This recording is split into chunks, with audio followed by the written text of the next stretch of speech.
Welcome to ITV. ముందుగా headlines చూద్దాం.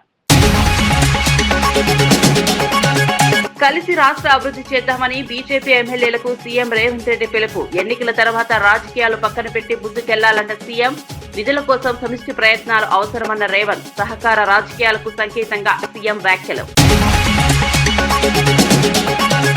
కోమటిరెడ్డి వెంకటరెడ్డి దుష్ప్రచారంపై అనిరుద్ ఆవేదన. దేవుళ్లాంటి నాయకుడిపై వీడియోలో బాధాకరమన్న ఎమ్మెల్యే.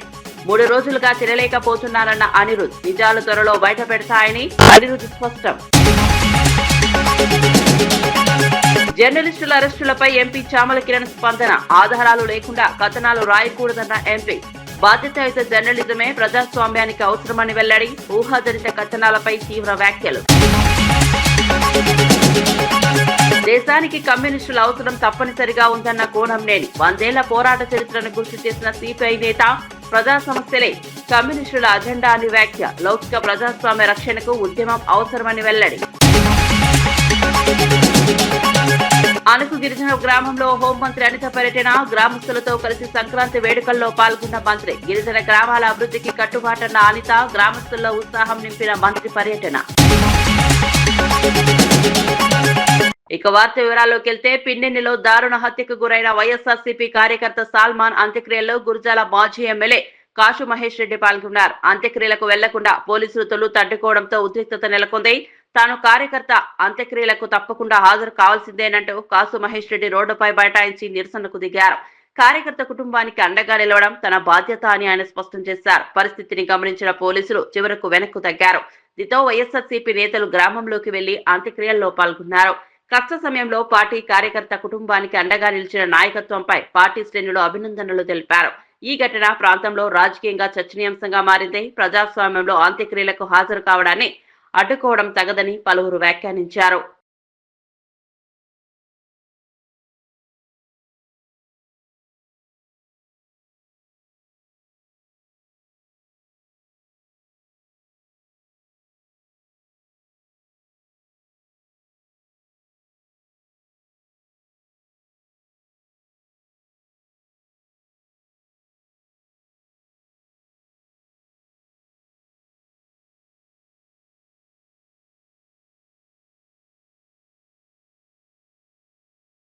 రండి కలిసి రాష్ట్ర అభివృద్ధి చేద్దామని ముఖ్యమంత్రి రేవంత్ రెడ్డి బీజేపీ ఎమ్మెల్యేలకు పిలుపునిచ్చారు. రాష్ట్ర అభివృద్ధి నిధుల కోసం ప్రధాని నరేంద్ర మోదీ కేంద్ర మంత్రులను కలుస్తున్నామని తెలిపారు. అవసరమైన అనుమతులు తెచ్చుకున్నామని పేర్కొన్నారు. రాష్ట్రంలో బీజేపీ ఎమ్మెల్యేలు కూడా రాష్ట్ర మంత్రుల వద్దకు వచ్చి పనులు చేసుకోవాలని సూచించారు. ఎన్నికల వరకే రాజకీయాలు ఉంటాయని, ఎన్నికల తర్వాత అంతా రాష్ట్రం కోసమే పనిచేయాలని ఆయన వ్యాఖ్యానించారు. పార్టీ భేదాలు పక్కన పెట్టి ప్రజల ప్రయోజనాల కోసం కలిసి ముందుకెళ్లాలని సీఎం స్పష్టం చేశారు. ఈ వ్యాఖ్యలు రాజకీయ వర్గాల్లో ప్రాధాన్యం సంతరించుకున్నాయి. అభివృద్ధి విషయంలో సహకార రాజకీయాలకు ఇది సంకేతమని విశ్లేషకులు భావిస్తున్నారు. రాష్ట్రానికి నిధులు తీసుకురావడంలో సమిష్టి ప్రయత్నాలు అవసరమని సీఎం పునరుద్ఘాటించారు. భారతీయ జనతా పార్టీ నాయకులకి వేదిక మీద నుంచి విజ్ఞప్తి చేస్తున్నా. ప్రతి 3 నెలలకు ఒకసారి ప్రధానమంత్రి దగ్గరికి వెళ్తున్నా. ప్రతి 10 రోజులకు ఒకసారి కేంద్ర మంత్రుల దగ్గరికి వెళ్తున్నా. ఢిల్లీ నుంచి రావాల్సిన అనుమతులు, తేవాల్సిన నిధుల కోసం కేంద్ర ప్రభుత్వంలో ఉన్న పెద్దల్ని మేమెట్లయితే కలుస్తున్నామో రాష్ట్ర ప్రభుత్వానికి కాంగ్రెస్ పార్టీ మేమందరం బాధ్యత వహిస్తుండొచ్చు. మీరు రాండి, నిస్సందేహంగా మీకేం కావాలనో నిధుల గురించి చెప్పండి. తప్పకుండా చేయగలిగింది చేస్తాం. దీంట్లో రాజకీయాలు లేవు. మన ప్రాంతాన్ని అభివృద్ధి చేసుకోవాలి. మన మీద విశ్వాసం ఉంచి మనకు ఓట్లేసిన ప్రజలకు మేలు జరగాలి అనంటే ఎమ్మెల్యేలు, ఎంపీలు ఆ ప్రాంతానికి సంబంధించిన సమస్యల్ని ప్రభుత్వం దృష్టికి తీసుకురావాలి. చాలా మంది అంటుంటారు నరేంద్ర మోడీ గారిని పదే పదే రేవంత్ రెడ్డి గారు కలుస్తుంటారని. నరేంద్ర మోడీ గారు నాకు బంధువేం కాదు. నరేంద్ర మోడీ గారితో ఇంకా నాకు చుట్టరికమేం లేదు. కానీ వారి దేశానికి ప్రధానమంత్రి అనుమతిస్తేనే ఎయిర్పోర్ట్ వస్తుంది, పెద్ద పెద్ద పరిశ్రమలు వస్తాయి, మనకు నిధులు వస్తాయి. ఇవాళ మనం తుమ్మిడేటి దగ్గర ప్రాజెక్టు కట్టాలి అనంటే మహారాష్ట్ర నుంచి కొన్ని అనుమతులు తీసుకోవాలి. మహారాష్ట్రలో భారతీయ జనతా పార్టీ అధికారంలో ఉంది.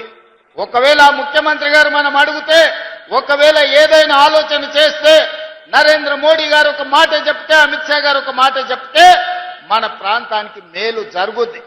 ప్రజల కోసం, ప్రాంత అభివృద్ధి కోసం, ఈ ప్రాంత నిరుద్యోగ యువకులకు ఉద్యోగ ఉపాధి కోసం ఎవరినైనా కలవడానికి ఒక్క క్షణం కూడా ఆలోచన చెయ్యను. నేను పైరవీల కోసం పోను. పర్సనల్ ఎజెండా నా దగ్గర లేదు. నాకున్నదల్లా చిన్న వయసులోనే ఈ తెలంగాణ రాష్ట్ర ప్రజలు 4 కోట్ల తెలంగాణ బిడ్డలు ఈ రోజు నాకు అవకాశం ఇచ్చి భుజము తట్టి ముఖ్యమంత్రి కుర్చీలో కూర్చోబెట్టారు. మరి దానికి న్యాయం చేయాల్సిన బాధ్యత నా మీద ఉందా లేదా మీరు ఒకసారి ఆలోచన చేయండి. ఎవరిని కలిసినా నేను వెళ్ళినప్పుడు బీజేపీ ఎంపీలు కూడా ఉన్నారు. నేను వెళ్ళేటప్పుడు నా సహచర మంత్రులను కూడా తీసుకెళ్ళాను. చైనాలోని జిషాంగ్షి ప్రావిన్స్ లో మానవత్వాన్ని చాటే సంఘటన చోటు చేసుకుంది. కూల్ డ్రింక్స్ లో వెళ్తున్న ఓ ట్రక్కు ప్రమాదవశాత్తు బోల్తాపడడంతో సీసాలన్నీ రోడ్డుపై చెల్లాచెదురయ్యాయి.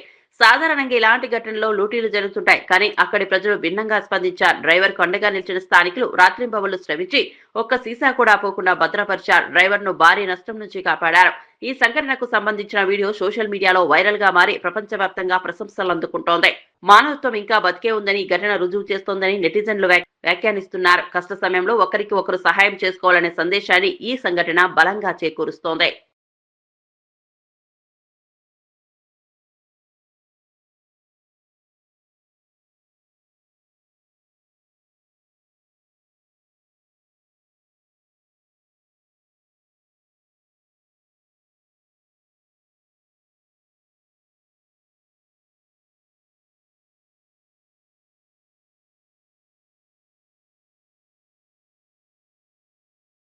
భారత నౌకాదళం రూపొందించిన చెక్క ఓడ Indian navy INSC count India 17 రోజుల సముద్ర ప్రయాణం తర్వాత మస్కట్, ఓమన్ చేరుకుంది. మేకలు లేకుండా ప్రాచీన పద్ధతిలో నిర్మించిన ఈ నౌకకు అక్కడ ఘన స్వాగతం లభించింది. 5వ శతాబ్దపు అజంతా చిత్రాల నమూనాతో ఈ ఓడను రూపొందించారు. భారత్, ఓమన్ మధ్య ఉన్న 5000 ఏళ్ల పురాతన నావిక సంబంధాలను పునరుద్ధరించడమే ఈ యాత్ర లక్ష్యంగా అధికారులు తెలిపారు. ఈ ప్రయాణం భారత సముద్ర వారసత్వాన్ని ప్రపంచానికి చాటిందని నౌకాదళ అధికారులు పేర్కొన్నారు. ప్రాచీన కాలంలో భారత నావికులు సాగించిన సముద్ర వాణిజ్యానికి ఇది సజీవ సాక్ష్యంగా నిలుస్తోంది. ఈ ఓడ ప్రయాణం చరిత్ర, సంస్కృతి పరంగా విశేష ప్రాధాన్యం సంతరించుకుంది.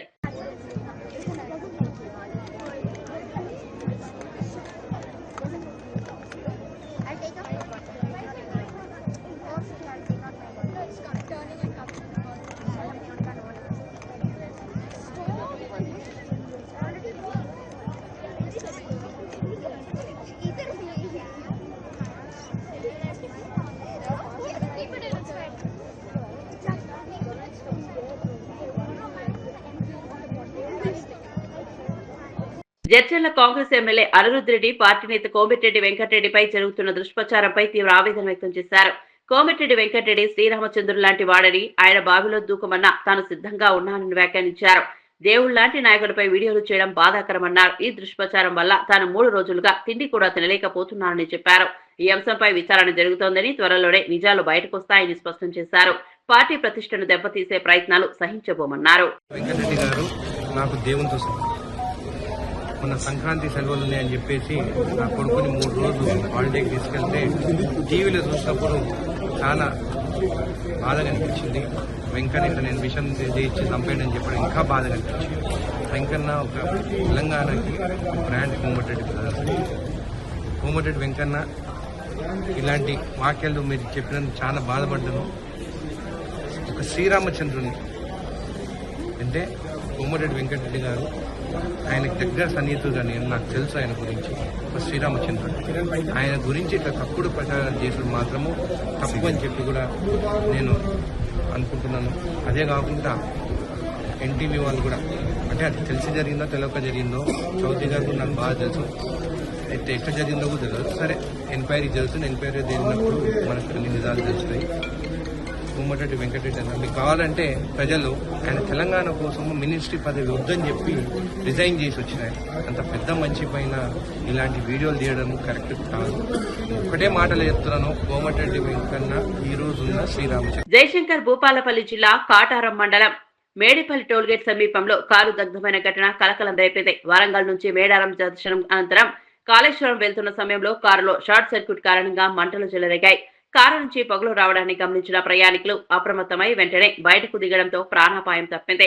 కారులో ప్రయాణిస్తున్న 4 వ్యక్తులు సురక్షితంగా బయటపడ్డారు. సమాచారం అందుకున్న పోలీసులు, అగ్నిమాపక సిబ్బంది వెంటనే సంఘటనా స్థలానికి చేరుకుని మంటలను అదుపులోకి తీసుకొచ్చారు. అయితే అప్పటికే కారు పూర్తిగా దగ్ధమైంది. ఈ ఘటనతో కొద్దిసేపు ట్రాఫిక్ కు అంతరాయం ఏర్పడింది. వాహనదారులు ఎలక్ట్రికల్ లోపాలపై జాగ్రత్తగా ఉండాలని అధికారులు సూచించారు.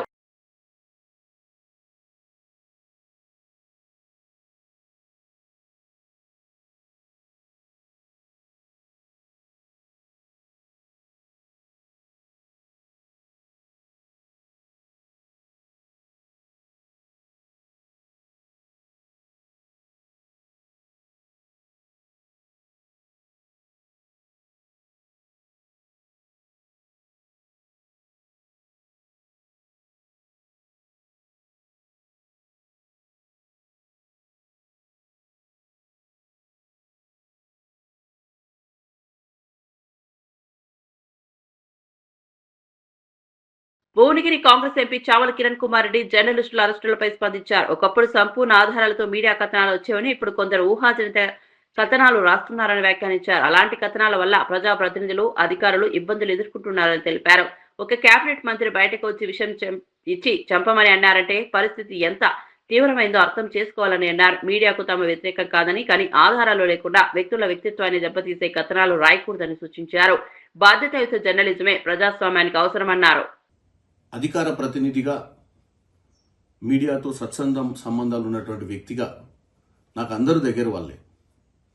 ఈ కథనం వచ్చుడే ఒక బాధాకరమైన విషయం, తర్వాత ఈ అరెస్టులు కూడా అంతకంటే ఎక్కువ బాధాకరమైన విషయం. కానీ మీరు అర్థం చేసుకోవాల్సింది ఏంటంటే, ఆ కథనం ద్వారా ఒక మంత్రివర్యులే బయటకు వచ్చి నాకు ఇంత విషయం ఇచ్చి సంపరాదని, మీకు అంత కోపం ఉంటే అని చెప్పేదాకా వచ్చిందంటే ఒక్కసారి మనం ఆలోచించాలి. ఒకప్పుడు జర్నలిజంలో సంపూర్ణమైనటువంటి సాక్ష్యాధారాలతోటే కథనాలు కానీ వార్తలు కానీ రాసేవారు. ఇప్పుడు ఊహించి ఇలా జరుగుతుందేమో, ఇలా జరిగి ఉండవచ్చేమో అన్న విధంగా మనం కథనాలు రాయడంతో ఒక మంత్రిగా ఉన్నటువంటి వారే ఇట్లా వచ్చి వాళ్ళు బాధపడుతున్నారంటే, మరి ఒక ఉన్నత చదువుకొని ఆ స్థానంలో ఉన్నటువంటి అధికారిని, మరి ఆమె కుటుంబంలో కానీ దేశానికి కమ్యూనిస్టుల అవసరం ఎంతైనా ఉందని సిపిఐ రాష్ట్ర కార్యదర్శి ఎమ్మెల్యే కూనంనేని సాంబశివరావు వ్యాఖ్యానించారు. 100 ఏళ్ల చరిత్ర సిపిఐ ఎన్నో పోరాటాలు చేసి ప్రజల హక్కుల కోసం నిలబడిందన్నారు. దేశ స్వాతంత్ర ఉద్యమంలో కమ్యూనిస్టుల పాత్రను విస్మరించలేమని తెలిపారు. కార్మికులు, రైతులు, పేదల సమస్యలపై కమ్యూనిస్టులు ఎప్పుడూ ముందుండి పోరాటం చేస్తామని గుర్తు చేశారు. మారుతున్న రాజకీయ పరిస్థితుల్లో కూడా ప్రజా సమస్యలే తమ అజెండా అని స్పష్టం చేశారు. ప్రజాస్వామ్యాన్ని, లౌకిక విలువలను కాపాడేందుకు కమ్యూనిస్టు ఉద్యమం అవసరమని ఆయన అభిప్రాయపడ్డారు. రక్షణ వ్యవస్థ అయిపోయేది, సింగరేణి కోల్ సెక్టార్ అయిపోయేది, టోటల్ గా మొత్తాన్ని అయినా కూడా వాళ్ళు తీసుకొస్తున్నారు. విదేశీ పెట్టుబడులతో విదేశస్తులను ఆహ్వానిస్తా ఉన్నారు. మరి వీటన్నిటిని ఎదుర్కొనే వాళ్ళు ఎవరు? ఇటువంటి వాటిని ఎదుర్కోవాలంటే అవి మన ఆస్తులు, నష్టాలతో ఉన్నాయి కాదు. నేను చెప్పినన్ని లాభాలతో ఉన్నటువంటి సంస్థలు. వీటన్నిటిని ఆ విధంగా చేస్తూ ఉంటే ఎదుర్కోవాలంటే ఎవరంటే ఒక కమ్యూనిస్టులు. అనకాపల్లి జిల్లా కోటగురొట్ల మండలం అణుకు గ్రామంలో హోంమంత్రి అనిత వంగలపూడి పర్యటించారు. సంక్రాంతి వేడుకల్లో భాగంగా కుటుంబ సమేతంగా పరదేశమ్మ తల్లిని దర్శించుకున్నారు. గ్రామస్తులతో కలిసి పండుగ వాతావరణంలో పాల్గొని వారి సమస్యలను తెలుసుకున్నారు. గిరిజన గ్రామాల అభివృద్ధికి ప్రభుత్వం కట్టుబడి ఉందని మంత్రి భరోసా ఇచ్చారు. మౌలిక వసతులు, రహదారులు, విద్య, వైద్య రంగాలపై ప్రత్యేక దృష్టి పెట్టినట్లు తెలిపారు. గ్రామీణ సంస్కృతి, సంప్రదాయాలను కాపాడాల్సిన అవసరం ఉందని పేర్కొన్నారు. మంత్రి పర్యటన గ్రామస్తుల్లో ఉత్సాహాన్ని నింపింది. అధికారులు, ప్రజాప్రతినిధులు కూడా ఈ కార్యక్రమంలో పాల్గొన్నారు. 2 మంది అంగన్వాడీలో చదువుతున్నారు. వాళ్ళు కాక ఇంకో 25 మంది పిల్లలు స్కూల్ గోయింగ్ పిల్లలు ఉన్నారు. వీళ్ళందరూ కూడా గొట్టివాడ పంచాయతీకి స్కూల్కి వెళ్ళేటట్టుగా వాళ్ళందరూ కూడా చెప్పున్నారు. అయితే వాళ్ళందరికీ కూడా ఇక్కడ స్కూల్ సదుపాయం, అదేవిధంగా రోడ్డు సదుపాయం, ముఖ్యంగా ఇక్కడ సెల్ టవర్ కూడా లేదు, వాళ్ళందరూ కూడా చెప్పున్నారు. ఇందులో బ్యూటీనెస్ ఏంటంటే, ఇంత దూరంలో ఉండి కూడా డిగ్రీ చదువుకున్న పిల్లలు, ఇంటర్మీడియట్ చదువుకున్న పిల్లలు కూడా ఇక్కడ ఉండడం అనేది నిజంగా చాలా మంచి విషయం కింద మనం భావించాలి. ఇక్కడ ఉన్న పిల్లలందరినీ కూడా ఎంకరేజ్ చేసే కార్యక్రమం కూడా చేయాలి. ఈ రోజు అన్ని విధాల ఎన్డీఏ కూటమి గవర్నమెంట్ ఈ రోజు ఈ గ్రామాన్ని ఆదుకోవడంలో అన్ని విధాలా సహకరిస్తున్నందుకు ప్రత్యేకంగా గౌరవ సీఎం గారు చంద్రబాబు నాయుడు గారికి, గౌరవ డిప్యూటీ సీఎం పవన్ కళ్యాణ్ గారికి, నారా లోకేష్ బాబు గారికి నేను ప్రత్యేకంగా ధన్యవాదాలు తెలియజేసుకుంటున్నా. వీళ్ళందరితో కలిసి మా కుటుంబ సమేతాలుగా ఇక్కడికి వచ్చి, మేము కుటుంబాలతో సైతం ఇక్కడికి వచ్చి వీళ్ళందరితోని కూడా ఈ కార్యక్రమంలో పాల్పంచుకోవడం అనేది నిజంగా చాలా మంచి పరిణామం కింద భావిస్తూ మరొకసారి మీ అందరికీ కూడా కనుమ శుభాకాంక్షలు తెలియజేసుకుంటూ సెలవు తీసుకుంటాం. అనకాపల్లి జిల్లా నర్సీపట్నం శాంతినగర్ లో తొలి సంక్రాంతి సందర్భంగా కొత్త అల్లుడికి అరుదైన స్వాగతం లభించింది. నాలం రమేష్ కుమార్ దంపతులు తమ అల్లుడు శ్రీహర్ష, కూతురు లక్ష్మీనవ్యకు గోదావరిలో సంప్రదాయం ప్రకారం ఏకంగా 290 రకాల పిండి వంటలతో భారీ విందు ఏర్పాటు చేశారు. గురువారం భోజనంకు వచ్చిన అల్లుడు ఇంట్లో అమర్చిన వంటల శ్రేణి చూసి ఆశ్చర్యానికి గురయ్యాడు. పండుగ అంటే కుటుంబ బంధాలు, ఆత్మీయతలేని ఈ విందు చాటి చెప్పింది. ఈ అరుదైన విందు దృశ్యాలు సోషల్ మీడియాలో వైరల్ గా మారాయి. సంప్రదాయాలకు ఇప్పటికీ విలువ ఉందని ఈ ఘటన నిరూపిస్తోంది.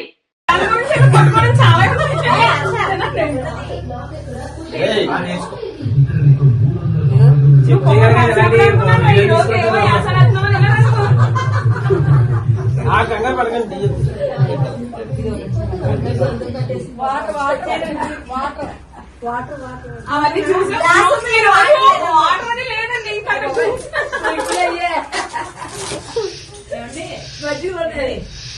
తాడిపత్రి టీడీపీ నేత జేసీ ప్రభాకర్ రెడ్డి సవాల్ను స్వీకరిస్తున్నట్టు మాజీ ఎమ్మెల్యే కేతిరెడ్డి పెద్దిరెడ్డి ప్రకటించారు. తాడిపత్రి నియోజకవర్గంలో జేసీ 30 ఏళ్ల పాలనకు తన 5 ఏళ్ల పాలనపై బహిరంగ చర్చకు తాను సిద్ధమన్నారు. చర్చకు తేదీ ఖరారు చేసి కలెక్టర్ ఎస్పీకి సమాచారం ఇవ్వాలని సవాల్ విసిరారు. రాయలసీమ జిల్లాలో ఎక్కడైనా చర్చకు సిద్ధమని తెలిపారు. తన కుటుంబ సభ్యులతో మాత్రమే వచ్చి ప్రజల ముందు నిజాలు చెబుతానని స్పష్టం చేశారు. ప్రజలకు ఎవరు ఏం చేశారో స్పష్టంగా తెలుస్తోందన్నారు. అభివృద్ధి, సంక్షేమం, పాలన అంశాలపై చర్చ జరగాలని సూచించారు. ఈ వ్యాఖ్యలు తాడిపత్రి రాజకీయాల్లో కొత్త వేడి పుట్టిస్తున్నాయి. ఇరు వర్గాల మధ్య మాటల యుద్ధం మరింత ముదిరే అవకాశం కనిపిస్తోంది. ఎవరన్నా కానీ మొన్న ప్రభాకర్ రెడ్డి చెప్తాడు, పౌరుషం గురించి మాట్లాడినాడు. ఆయన ఈ లిఫ్ట్ ఇరిగేషన్ మీద ధర్మారం ఎమ్మెల్యే ఏదన్నా తప్పుగా మాట్లాడింటే నువ్వు నీ ప్రభుత్వం తరఫునో మీ ముఖ్యమంత్రి తరఫునో వకీల్తో తీసుకొని మాట్లాడాలి. అంటే అది కాదయా, ఇది పరిస్థితి, నువ్వు మాట్లాడడం తప్పని. ప్రతిసారి పౌరుషం అని మాట్లాడతాడు. ఈ పౌరుషం ఏ దాని మీద ఉండాలా? నేనైతే అతని ఛాలెంజ్కి అయితే నేను స్వీకరిస్తా. 30 సంవత్సరాల నుండి ఇప్పుడు కూడా వాళ్ళు ఎమ్మెల్యేలుగా ఉన్నారు, మున్సిపల్ చైర్మన్లుగా ఉన్నారు. వాళ్ళ అభివృద్ధి పైన ఏదన్నా ఉంటే కూడా నేను 5 ఏళ్ళు చేసిన దానిపైన కూడా ఎక్కడన్నా కానీ కూర్చొని చర్చకు నేను సిద్ధంగా ఉండాలి. దానిపైన నువ్వు సిద్ధంగా ఉండావా? చర్చించేదానికి, డెవలప్మెంట్ మాట్లాడేదానికి పౌరుషం అవసరం లేదు, చర్చ అవసరం. దీంట్లో ఆయన ప్రతిసారి కాంట్రాక్ట్ ఉద్యోగాల భర్తీలో తీవ్ర అవినీతి జరుగుతోందని బీఆర్ఎస్ నాయకుడు మన్నె కృష్ణాంక్ ఆరోపించారు. భర్తీ అవుతున్న ఉద్యోగాల వివరాలు ముందుగా అలంపూర్ కాంగ్రెస్ మాజీ ఎమ్మెల్యే సంపత్ కుమార్ వద్దకే వెళ్లాల్సి వస్తోందని అన్నారు. ఆ జాబితాపై సంపత్ కుమార్ టిక్ పడితేనే అది బయటకు వస్తోందని, ఆ టిక్ పడాలంటే డబ్బులు ఇవ్వాల్సిన పరిస్థితి ఉందని ఆరోపించారు. ఒకవేళ అధికారులు టిక్ వేయడాన్ని నిరాకరిస్తే వారిని వెంటనే బదిలీ చేస్తున్నారని సంచలన వ్యాఖ్యలు చేశారు.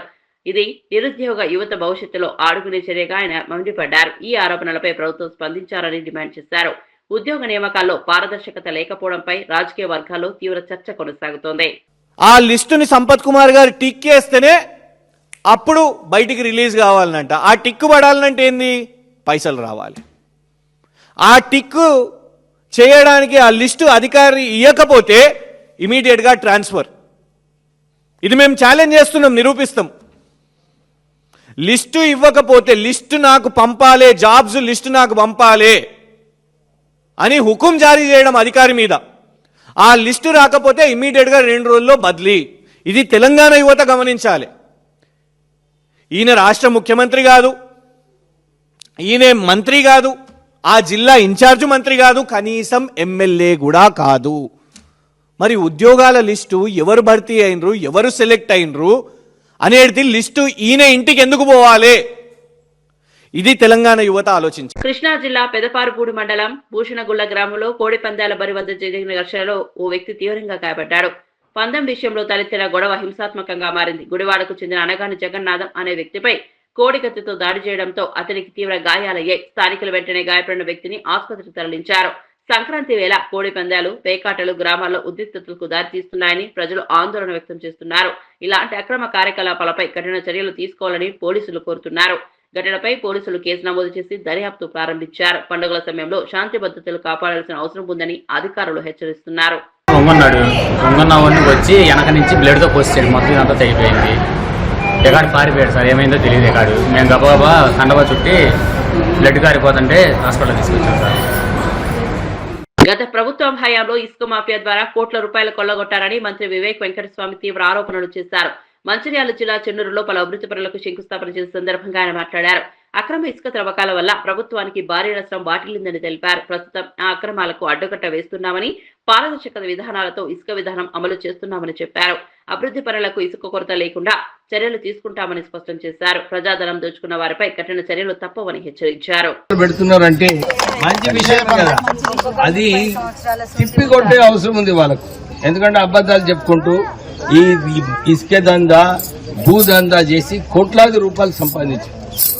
నిన్న ఒక వ్యక్తి క్యాల్కులేట్ చేసిండు అనమాట, సంవత్సరానికి 50 నుంచి 60 కోట్ల రూపాయలు ఇసుక దందాల వాళ్ళు అందరూ కూడా సంపాదించారు. అది ఎవరి పైసలు? మన ప్రభుత్వం పైసలు.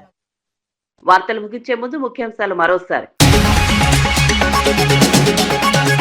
కలిసి రాష్ట్ర అభివృద్ధి చేద్దామని బీజేపీ ఎమ్మెల్యేలకు సీఎం రేవంత్ రెడ్డి పిలుపు. ఎన్నికల తర్వాత రాజకీయాలు పక్కన పెట్టి ముందుకెళ్లాలన్న సీఎం.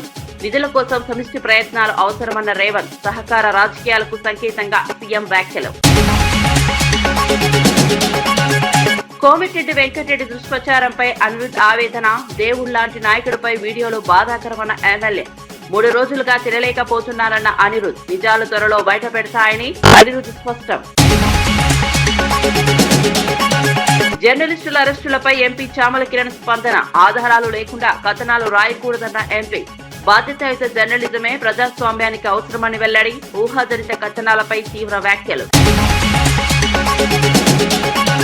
దేశానికి కమ్యూనిస్టుల అవసరం తప్పనిసరిగా ఉందన్న కోనంనేని. 100 ఏళ్ల పోరాట చరిత్రను గుర్తు చేసిన సిపిఐ నేత. ప్రజా సమస్యలే కమ్యూనిస్టుల అజెండా అని వ్యాఖ్య. లౌకిక ప్రజాస్వామ్య రక్షణకు ఉద్యమం అవసరమని వెల్లడి. అణుకు గిరిజన గ్రామంలో హోంమంత్రి అనిత పర్యటన. గ్రామస్తులతో కలిసి సంక్రాంతి వేడుకల్లో పాల్గొన్న మంత్రి. గిరిజన గ్రామాల అభివృద్ధికి కట్టుబాటన్న అనిత. గ్రామస్తుల్లో ఉత్సాహం నింపిన మంత్రి పర్యటన. ఇవి నాటి వార్తా విశేషాలు. మరో బులెటిన్లో మళ్ళీ కలుద్దాం. నమస్కారం.